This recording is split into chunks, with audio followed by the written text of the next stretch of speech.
Ladies, gentlemen, and all in between, welcome to week 2 of Ring Around the Adriatic.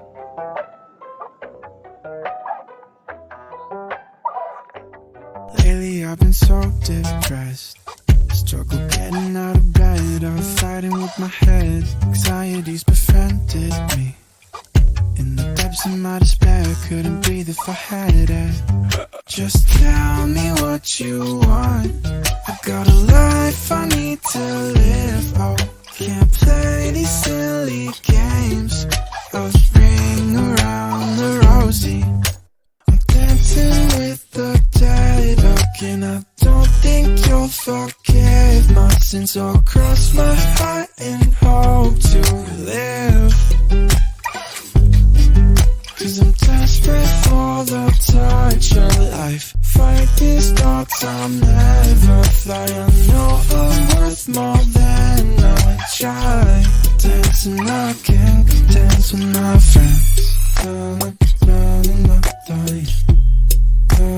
Try to hold you close.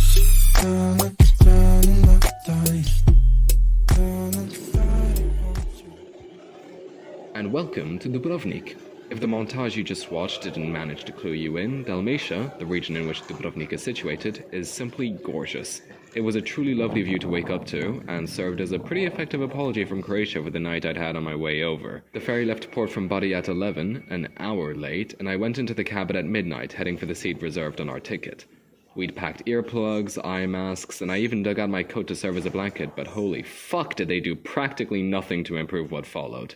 Until who knows how late at night, there was a low-volume TV show playing a few meters away, the seat in front had no table to rest my head on, and the recline of my seat only went back about 45 degrees. Just enough to convince yourself that surely you can sleep like this, that it should be well possible and perfectly comfortable, and then guess what? Realize it was a fucking nightmare! I can only sleep on my side or by resting my head on my arms, and this seat was perfectly engineered to eliminate both of those possibilities. My body forced me into a restless, desperate 2-hour sleep, but that's all that allowed me before giving up and waking up at 4 a.m.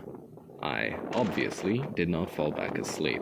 Whatever the case, when we arrived without any form of breakfast whatsoever, we did the only reasonable thing and stocked up on our usual breakfast items at a nearby supermarket. Nutella. Our breakfast for basically almost every one of the 22 mornings that August was bread and Nutella adjacent spread. With that bought, we headed for the old town on roads that somehow managed to be even worse than those in Bari, but at least we had some more beautiful views whilst dodging between cars and buses going past so quickly that a manslaughter charge may have just turned into a second-degree murder if we'd actually been hit. Eventually, though, we reached the city fortifications, visited the West Harbour village outside the walls, whose harbour is a harbour in the way that the Vatican City is a country, and headed into the moat-turned park to eat breakfast. Dubrovnik, when we entered, was resplendent. There was also a stairway up to the city walls, but that was €35 each, no reduced prices, so yeah, fuck that. There was a church at the end of Stradun with some truly gorgeous stained glass lighting indoors, and I marveled at a clock with only one hand. Up some stairs, pretty much every alley is just a stairway in Dubrovnik, and we found perhaps the strangest/coolest basketball court in the world, with gorgeous views of the rest of Dubrovnik, and also Ian shooting the sickest shot in history. And disappointing his volleyball friends. Walking back through the breathtaking alleys of Dubrovnik, we found a cheap croissant. Croissant is €10.80. Walked past the market and saw these stairs which are significant in Game of Thrones, I guess. I don't know, I never watched it. Also, this church. Here's Ian looking up the etymology of Croatia. From proposed Proto-Slavic, then it's a different alphabet, which possibly comes from the 3rd century Psycho-Sarmatian form attested in the Tanais tablets. The huge rubbish heap of Dubrovnik, and the opposite of a brown nose. Inside the rector's palace, there were these images of Dubrovnik during the Serbian War, and to continue the theme of whiplash, here's a woman, I think, and this mannequin, I hope. In a different museum, though, we found a door that led directly out onto the city walls. In classic Ian fashion, he asked if we could just walk out onto it, to which the museum staff said, "You can try, but they'll ask you for tickets." So, of course, since we didn't have any tickets, we tried anyway. On it, we marveled at the beautiful views, long drops, and line of people going in one direction like a colony of ants. So, of course, we decided to go the other direction. I'd like to say it's because we were rebels, but I don't actually like being rebellious. I just like not being scammed out of €35 for something we could cheat into for free if we went the other direction and just avoided a ticket checking point. The wall gave you views over the city you just couldn't find elsewhere, like these overgrown ruins, the cliffs upon which the walls were built, the West Harbour again, and obviously, foreshadowing, Mount Surt. We just kept being able to go further, increasingly shocked that there was no ticket control, and made it past these lovely gardens all the way up to Turciava Minceta, the highest tower on the city walls, with jaw-dropping views and also people playing basketball. We would have gone further, but it was after this point that someone finally told us that we were going in the wrong direction, and we pretended to be oh so surprised by this fact that, made complacent by shock, we went back down. Not that we were complaining, to be honest. We'd walked more than 3/4 of the entire wall by that point. Also, the next clip I have is at like 8, because we'd gone back to the hostel after that, and what was supposed to be a power nap turned into catching up on the 5 hours of sleep I missed that morning. So when I woke up again, we took the cable car up to Mount Surt to see the Homeland War Museum in a Napoleonic fort at the top. There were guns and maps and photos, but what affected me most was the simple TV news broadcast covering the bombarding of Dubrovnik and the state of shock the city's inhabitants had been in. On top of the fort was a scintillating view over the old town, and for our way back we decided to take the scenic route. It took half an hour, but we got to see some truly dazzling vistas, like, for example, of this fucking huge spider. Jesus Christ! There's one on your foot. There's one on my foot? Day 10, we decided to do something a little different for our day trip beyond Dubrovnik. Instead of visiting a town of some sort, we visited the national park on the nearby island of Mljet.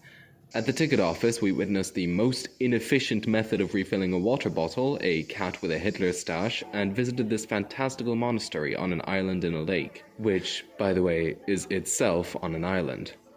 Ian may be the one with the master in physics, but I'm pretty sure that breaks some sort of unspoken law. On the Inception-esque island, I touched cacti and had breakfast on this beautiful bench. After, we took the solar-powered boat back to the mainland? Ugh, just shoot me over. And took our bikes on the gravel paths to the northern tip of the vista said to be there. When we arrived, it was pretty nice, but most importantly, there was this doggo. Also, a lighthouse on a rock. If I could paint, man. Unfortunately, the best I can do is modern art. On our way back to Dubrovnik, we saw the boat from yesterday morning actually set, well, not sail, but I mean, it's probably got like diesel engine under that wood, so whatever, you get it. And we had dinner at this really cool and super affordable vegetarian-friendly burger place. Day 11, we went to the Red History Museum in the harbour area of Dubrovnik, not far from where our coach will be departing us completely that day. We probably should have done this last, but I do regret giving this museum all the time it deserved by starting with it.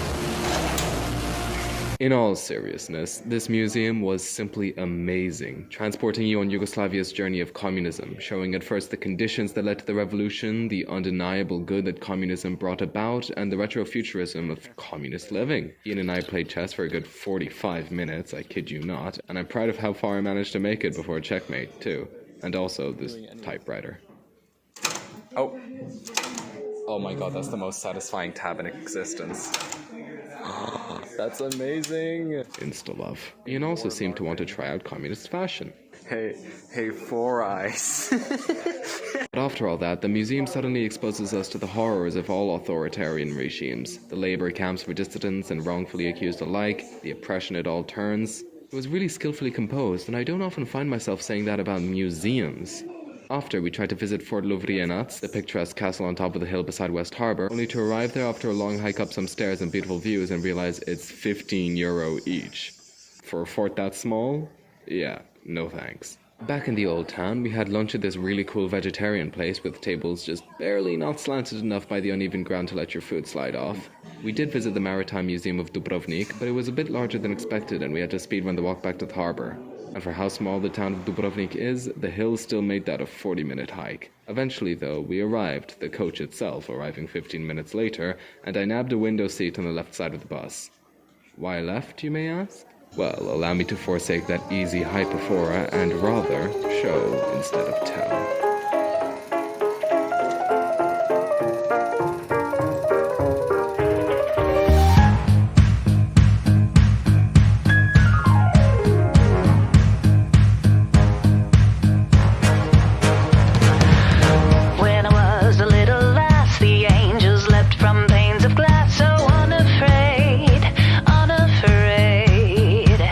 And the archers knelt to pray while the gargoyles kept away.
Upon arriving in Split beside the quaint little train station, the first thing we had to do was go inside and buy a, yes, actually physical ticket for the night train we'd be boarding on the 14th.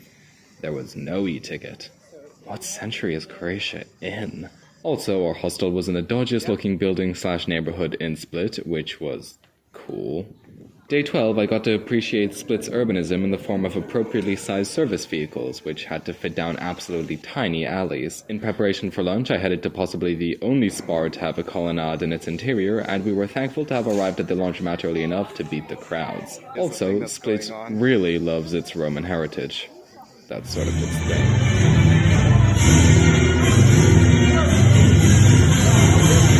This underground market, for example, used to be the old Roman Emperor's palace cellars, and I'm sure that these two buildings are in perfectly stable condition. Trolley alert! Sorry, I just love those things so much. Here's a cute sausage dog I saw on my way back to the hostel, and here's... Hulk? Split's football team. Oh. Ah. Also, a normal painting. Psych! We went to the Museum of Illusions, and everything you're about to see is a lie. Here's me if my lower face was uglier. Us poorly replicating Michael Jackson's moves, Ian being Big! and then becoming. You're tiny now. You're pathetic. This, I assure you, still image, and something with no business being so surreal. In other news, Albert Einstein is watching you, Ian does a handstand, physics was a lie, and Albert Einstein is still watching you. Ian takes a seat, Ian plays with all of his friends, your eyes are lying to you, and holy fuck! Holograms are cool. Also, Ian fails a puzzle for like 5 minutes. Next up, we technically weren't supposed to take videos, but oh my god, it was too good not to break the rules. Welcome, people, to Froggyland.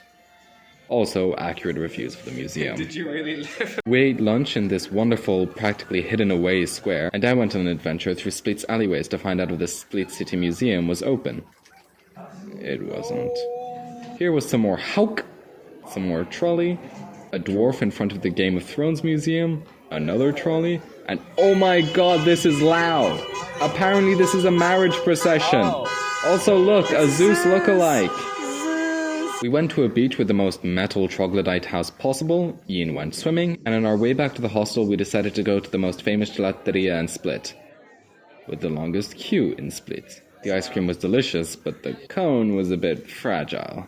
Day 13, we headed east of Split to a small, charming town called Omish. Not for the town, but for what lay on the hill atop it. Whilst trying to find the start of the hiking trail, we saw these rather peculiar benches, an extremely religious population, and this cute little shrine. These guys started here, but we were going to take the easy route, thank you very much. On our way up, there were some truly lovely views, and even though we'd specifically left Split at 8 in order to beat the heat, the sun was still bright and we were dripping sweat on our way up. Also, heavy breathing ASMR. But before long, we were approaching it, the Turtava Starigrad fortress. The location was nigh fantastical, and the views gorgeous, if knee-weakening.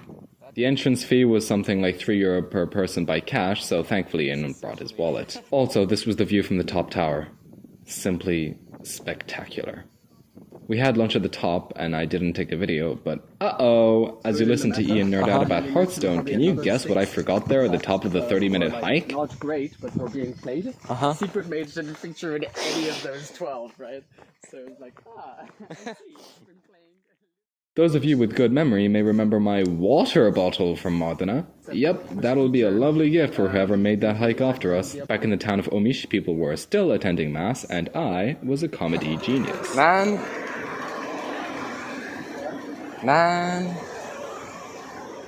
Back in Split, we decided to visit its maritime museum, which was significantly cooler.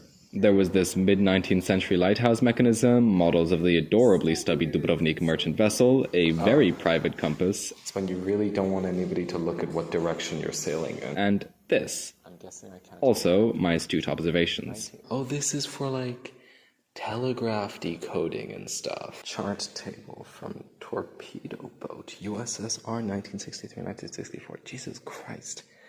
Middle of the Cold War, and this is what people were working with to blow each other. Yeah, I mean, they really just copied each other's homework on both the ship And the painting. Also, big guns. Back in Split city center, we visited the Roman Emperor's mausoleum turned cathedral. Someone dropped their hat. This guy was just done with it all. And medieval art made Jesus look demonic. Also, We then visited the completely empty catacombs beneath, saw this well of coins inside, and Ian had an idea of how to get rid of the empty bottle of gherkins we were carrying around when there were like 0 bins around. You should have dumped the gherkin water down. If only we were back in Bologna. Also, these apartments were way too run down for apartments looking out over an archaeology site, and we found the great garbage patch of Split.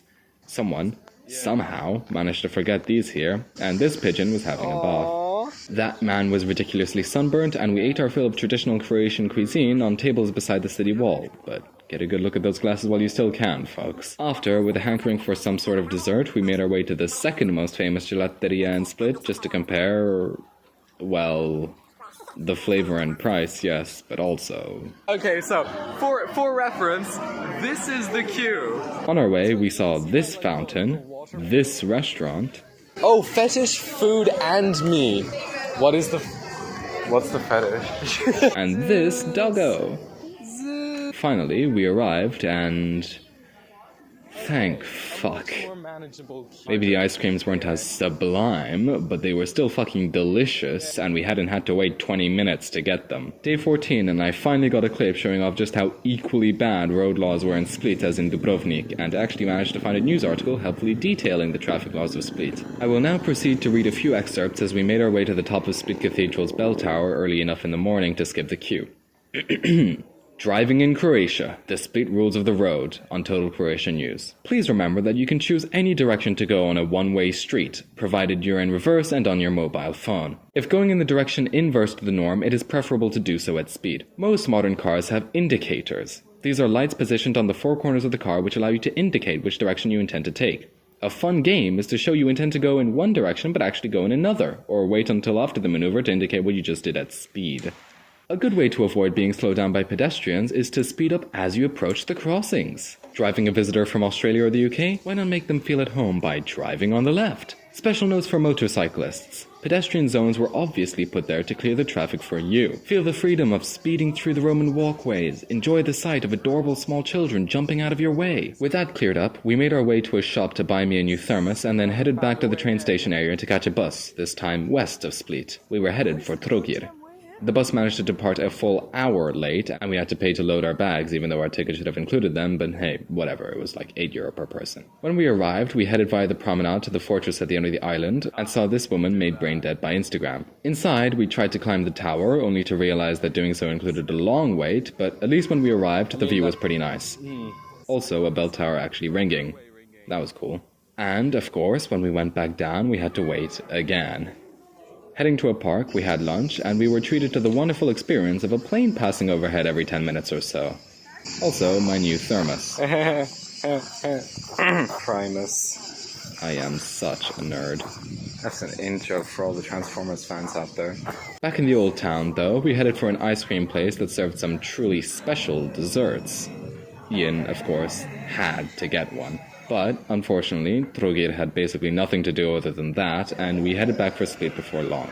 I swear to God, Croatia had the cheapest bread in the world. €1.50 for that. And also, I started noticing how Croatia had a habit of putting up some really redundant arrows on billboards. For our last activity in Split, we decided to hike up the nearby hill for 40 minutes, and I left my eyeglasses in the hostel in favor of my prescription sunglasses. This would prove to be an egregious error, but let's just savor the view while we can, folks. If you're under 18, avert your gaze. Here was the view from the halfway point, and here was the view from the top. We found this little path, though, that led to possibly the most scenic bench in Split, where we ate dinner before heading back. Here was another pretty cool view on the way down, and here was a really cool act on the promenade. Oh, does he mean like handstand on that? Whoa! On our way back, we saw a shop a bit too early for Christmas, one way too expensive for the stuff it was selling, and... I don't even know, man.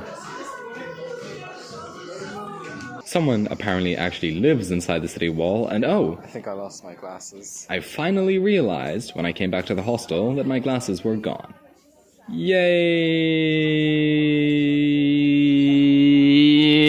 But But despite searching for it for a good hour and asking the hostel reception to notify us if it ever showed up, it never reappeared. I didn't have too much time to mourn it though, because soon enough we were headed back to the train station to catch our 10 p.m. overnight to Zagreb. We'd reserved a 6-bed sleeper, which was going to be fun, but we needed to get there first, and the ticket was entirely in Croatian and used way too many abbreviations, so even Google Translate couldn't tell us what our coach number was. But when we went past the ticket counter, they told us we were in coach 40. Somehow, I don't think this train has 40 cars. Huh? Oh my. Unfortunately, dear viewer, here on the precipice of our most scenic journey yet is where week 2 comes to a close. As we find our specific cabin, which turned out to be impossibly hot and humid, and as I settle into sleep, I hope to catch you again soon, dearest viewer, for the final installment of Ring Around the Adriatic.